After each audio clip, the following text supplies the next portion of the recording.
let's watch. Let's end with this video. This kind of ties into everything we've been talking about today, and we didn't get to watch it yesterday. So maybe we'll end the show with this today. Just some good info mostly. This is another good one from River. So River, that graphic earlier in the week about the US's strategic reserves through the years. So they were holding helium as a strategic reserve. Then they were holding cheese, 1.5 billion pounds worth of cheese on their strategic reserve. And then they were holding obviously the petroleum for the petrodollar. So this is a really informative clip here from River. So let's watch this to end the show today. Because we didn't get to, it didn't really fit into anything we were talking about yesterday. What does it mean for the United States to have a strategic Bitcoin reserve? How would this impact the financial position of the country? And how would it affect Bitcoin? Let's take a step back and explain what a strategic reserve is and why Bitcoin is an interesting reserve asset. A strategic reserve is when a government or business stockpiles specific materials to help when unexpected events arise. Examples of strategic reserves are food, water, oil, metals, minerals, medication, and now Bitcoin. Is food really a strategic reserve, though? I mean, I know they use cheese, but I feel like food is not a great thing to be storing as a strategic reserve for a long period of time, right? Because obviously we know that food goes bad over time. So I don't know if that's short term maybe, but if a government holds onto a surplus in food and water, it can help the population in times of natural disasters or war. So why would a government want to hold Bitcoin? What strategic benefits could be gained from that?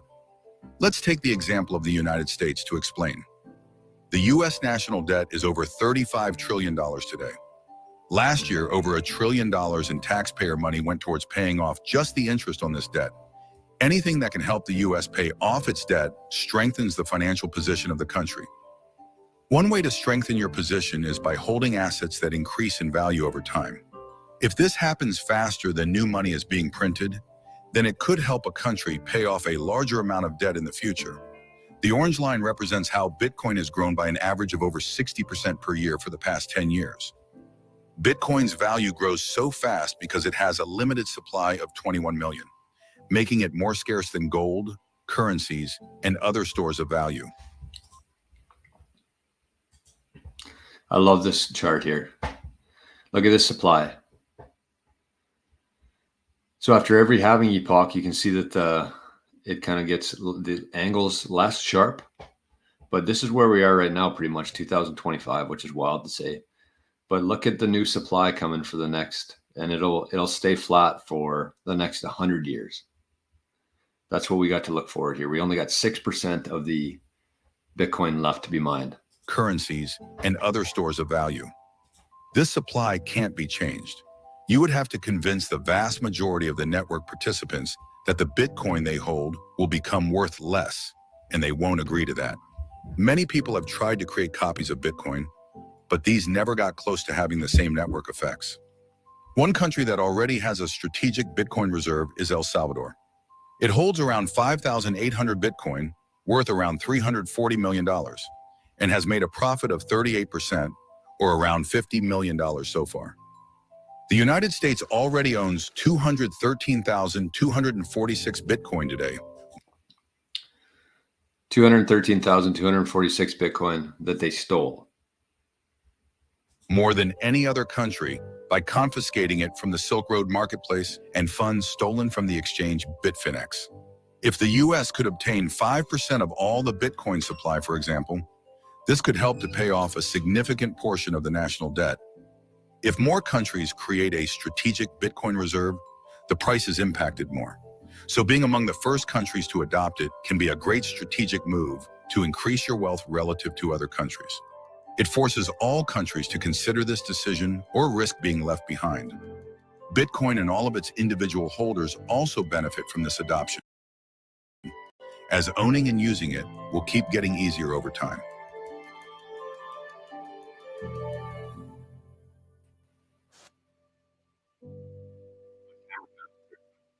behind. It can be national debt. No, let's If see how more many countries Bitcoins create that a strategic Canada has. Bitcoin reserve, the price is impacted more. So being among the first countries to adopt. So wherever that is, it's actually a deadly flag. They got 621, and they showed up on the radar here. So Adopt it can be a great how many does strategic Canada move have? to increase your wealth relative to other countries. It forces all countries to consider this decision or risk being left behind. Bitcoin and all of its individual holders also benefit from this adoption.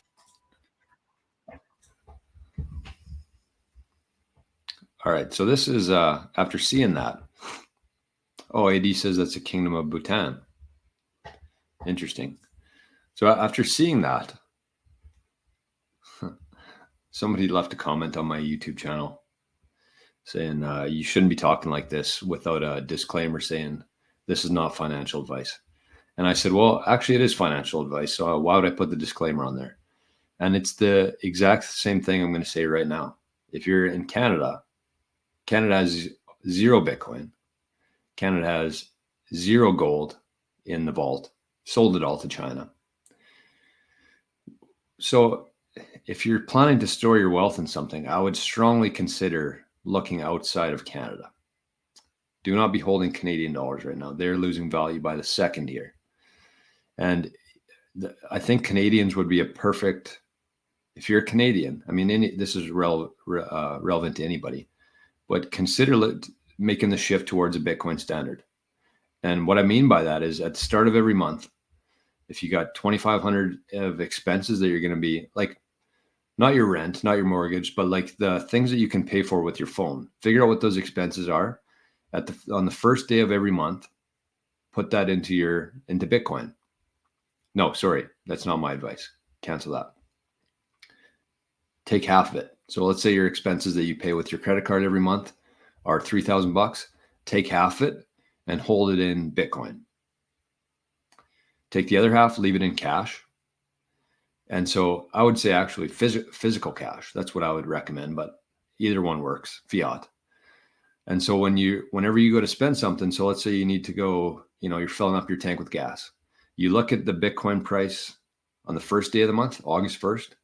And if it's higher than it was then, if it's higher today than it was then you sell some Bitcoin, spend some Bitcoin. You're not selling it, you're spending it. If it's lower, if the price drops since August 1st, then you use your fiat. And I mean, if the price continues to go down for the whole month, then, I mean, just use fiat the whole time and just keep that Bitcoin for next month.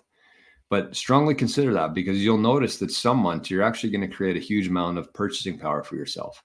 So even though the prices of everything are skyrocketing, if you pretty much lock in Bitcoin at the start of every month, it's going to actually get cheaper for you. Depending on the month to month, everything changes. But especially where we are in the Bitcoin cycle right now, probably for the next 12 or 16 months, I think that's a perfect strategy for hedging yourself against a currency that's losing value by the minute. So as AD says there, it's not financial advice, it's life advice. It's just logical. That's it. Oh, AD says that the Kingdom of Bhutan has been secretly